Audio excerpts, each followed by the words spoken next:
राधे राधे, हरे Krishna. Welcome है आप सभी का हमारे यूट्यूब चैनल पे। तो चलिए हम शुरू करते श्रीमद् भागवत गीता का अध्याय 1 की व्याख्या, जिसका नाम है कुरुक्षेत्र में युद्ध स्थल में सैन्य निरीक्षण। धृतराष्ट्र ने कहा, हे संजय, धर्म भूमि कुरुक्षेत्र में युद्ध की इच्छा से एकत्र हुए मेरे तथा पांडु के पुत्रों ने क्या किया? संजय ने कहा, हे राजन, पांडु पुत्रों द्वारा सेना की व्यूहरचना देखकर राजा दुर्योधन अपने गुरु के पास गया और उसने ये शब्द कहे, हे आचार्य, पांडु पुत्रों की विशाल सेना को देखे, जिसे आपके बुद्धिमान शिष्य द्रुपद के पुत्र ने इतने कौशल से व्यवस्थित किया है। इस सेना में भीम तथा अर्जुन के समान युद्ध करने वाले अनेक वीर धनुर्धर हैं, यथा महारथी युयुधन, विराट तथा द्रुपद है।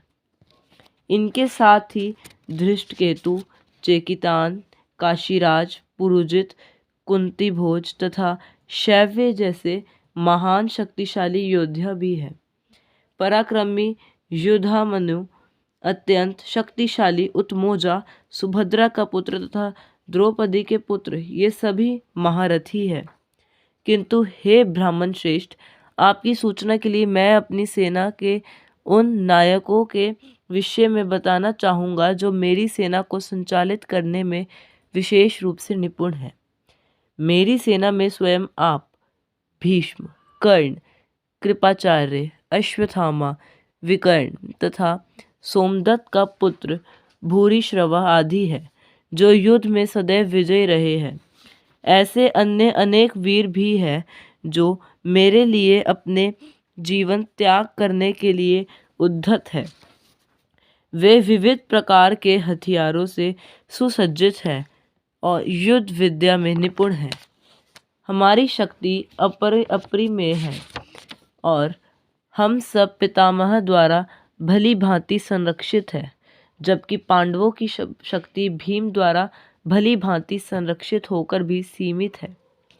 अतएव सैन्यव्यूह में अपने अपने मोर्चों पर खड़े रहकर आप सभी भीष्म पितामह को पूरी सहायता दें।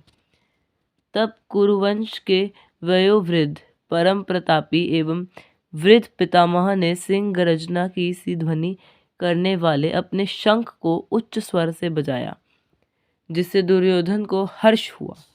तत्पश्चात शंख, नगाड़े, बिगुल, तुरही तथा सिंह सहसा एक साथ बज उठे। वह संवेद स्वर अत्यंत कोलाहलपूर्ण था। दूसरी ओर से श्वेत घोड़ों द्वारा खींचे जाने वाले विशाल रथ पर आसीन कृष्ण तथा अर्जुन ने अपने अपने दिव्य शंख बजाए।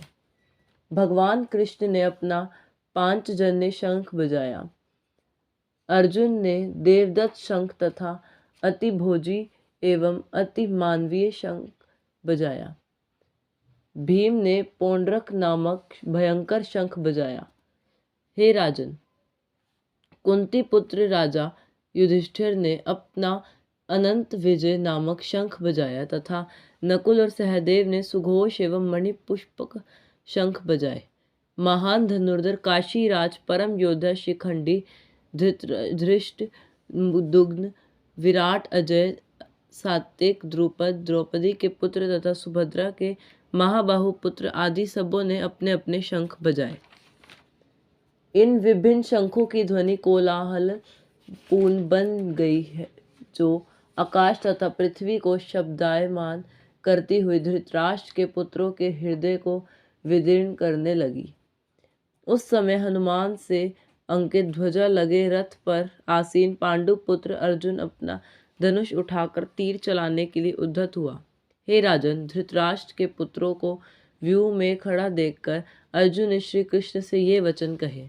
अर्जुन ने कहा, हे अच्युत, कृपा करके मेरा रथ दोनों सेनाओं के बीच ले चले, जिससे मैं यहाँ उपस्थित युद्ध की अभिलाषा रखने वालों को और शास्त्रों की इस महान परीक्षा में जिनसे मुझे संघर्ष करना है उन्हें देख सकूं।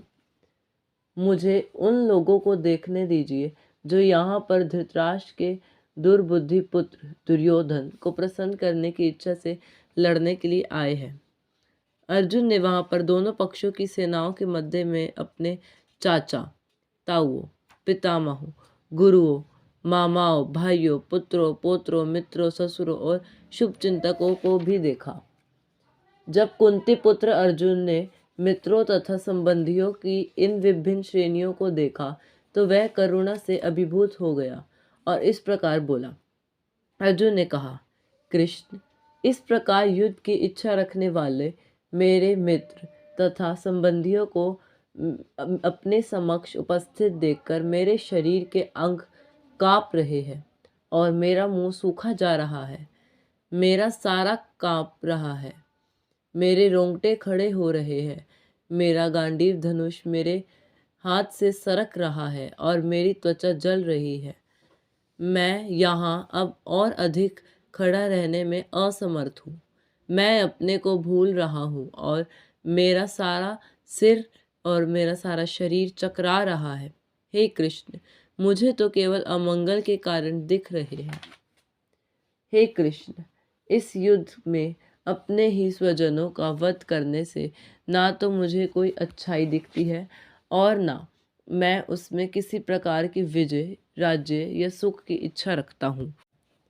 हे गोविंद, हमें राज्य, सुख अथवा इस जीवन से क्या लाभ, क्योंकि जिन सारे लोगों के लिए हम उन्हें चाहते हैं वे ही इस युद्ध भूमि में खड़े हैं। हे मधुसूदन, हे कृष्ण, जब गुरुजन, पितृगण, पुत्रगण, पितामह, मामा, ससुर, पौत्रगण, साले तथा अन्य सारे संबंधी अपना अपना धन एवं प्राण देने के लिए तत्पर है और मेरे समक्ष खड़े हैं, तो फिर मैं इन सबको क्यों मारना चाहूँगा, भले ही वो मुझे क्यों ना मार डाले। हे जीवों के पालक, हे कृष्ण, मैं इन सबों से लड़ने को तैयार नहीं हूँ, भले ही बदले में मुझे तीनों लोग क्यों ना मिलते हो। इस पृथ्वी की तो बात ही छोड़ दो। भला धृतराष्ट्र के पुत्रों को मारकर हमें कौन सी प्रसन्नता मिलेगी। यदि हम ऐसे आतताइयों का वध करते हैं तो हम पर पाप चढ़ेगा। अतः यह उचित नहीं होगा कि हम धृतराष्ट्र के पुत्रों तथा उनके मित्रों का वध करें। हे लक्ष्मीपति कृष्ण, इससे हमें क्या लाभ होगा और अपने ही कुटुंबियों को मारकर हम किस प्रकार सुखी हो सकते हैं। हे जनार्दन, यद्यपि लोभ से अभिभूत चित्त वाले ये लोग अपने परिवार को मारने या अपने मित्रों से द्रोह करने में कोई दोष नहीं देखते, किंतु हम लोग जो परिवार के विनष्ट करने में अपराध देख सकते हैं, ऐसे पाप कर्मों में क्या प्रवृत्त हो। जो लोग कुल परंपरा को विनष्ट करते हैं और इस तरह अवांछित संतानों को जन्म देते हैं, उनको दुष्कर्मों से समस्त प्रकार की सामुदायिक योजनाएं तथा पारिवारिक कल्याण कार्य विनष्ट हो जाते हैं। हे प्रजापालक कृष्ण, मैंने गुरु परंपरा से सुना है कि जो लोग कुल धर्म का विनाश करते हैं वे सदैव नरक में वास करते हैं। ओ कृष्ण, कितने आश्चर्य की बात है कि हम सब पाप कर्म करने के लिए उद्धत हो रहे हैं। राज्य सुख भोगने की इच्छा से प्रेरित होकर हम अपने ही संबंधियों को मारने पर तुले हैं। यदि शस्त्रधारी धृतराष्ट्र के पुत्र मुझ निहत्थे तथा रणभूमि में प्रतिरोध न करने वाले को मारे तो यह मेरे लिए श्रेयस्कर होगा। संजय ने कहा। युद्ध भूमि में इस प्रकार कहकर अर्जुन ने अपना धनुष तथा बाण एक ओर रख दिया और शोक संतप्त चित्त से रथ के आसन पर बैठ गया। इसी प्रकार श्रीमद् भागवत गीता के प्रथम अध्याय कुरुक्षेत्र के युद्ध स्थल में सैन्य निरीक्षण का भक्ति वेदांत तात्पर्य पूर्ण हुआ। तो प्रेम से बोलिए ओम नमो भागवते वासुदेवाय। आज के अध्याय का महत्व। इस कलयुग में जो लोग पर्याप्त बुद्धिमान हैं वे भगवान को उनके पार्षदों सहित संकीर्तन यज्ञ द्वारा पूजा करेंगे। अर्थात जो मनुष्य कलयुग में भगवान की यज्ञ द्वारा पूजा करेंगे, संकीर्तन करेंगे भगवान का, वह सर्वश्रेष्ठ माने जाएंगे और अंत में वैकुंठ धाम प्राप्त करेंगे। हरे कृष्ण। अगर आपको वीडियो पसंद आई हो तो वीडियो को लाइक करना और चैनल को सब्सक्राइब करना ना भूलें।